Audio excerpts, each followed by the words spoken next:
বন্ধুরা বুমরা ছাড়া team India দ্বিতীয় টেস্টে প্রথম একাদশে বড় সড় রদবদল। বন্ধুরা আপনারা যদি দেখতে চান তাহলে ভিডিওটি লাস্ট অবধি দেখতে হবে, চ্যানেলটিকে সাবস্ক্রাইব করে একটা লাইক দিতে হবে এবং নোটিফিকেশন বেল আইকন দাবাতে হবে। বন্ধুরা প্রথম টেস্টে শত চেষ্টা করেও পরাস্ত হয়েছে টিম ইন্ডিয়া, তাই আগামী 2রা জুলাই এজবাস্টানের মাটিতে কামড়ে লড়াই করবে সুমন বাহিনী।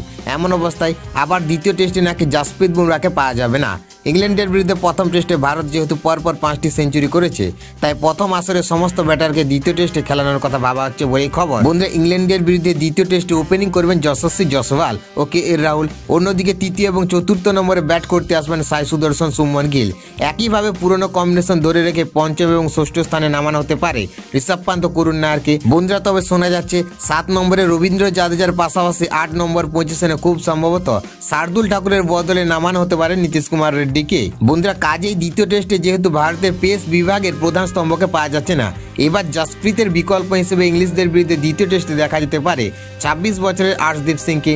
তাছাড়া মোহাম্মদ সিরাজ, আকাশদীপ ও রবীন্দ্র জাদেজার উপর বোলিং আক্রমণকে সাফল্য দেওয়ার দায়িত্ব থাকবে। বন্ধুরা ইংল্যান্ডের বিরুদ্ধে ভারতের দ্বিতীয় টেস্টে সম্ভাব্য একাদশ যশস্বী জয়সওয়াল, KL রাহুল, সাই সুদর্শন, শুভমন গিল অধিনায়ক, করুণ নায়ার, ঋষভ পান্ত সহ অধিনায়ক উইকেট রক্ষক, রবীন্দ্র জাদেজা, নীতিশ কুমার রেড্ডি, আকাশদীপ, মোহাম্মদ সিরাজ, অর্শদীপ সিং।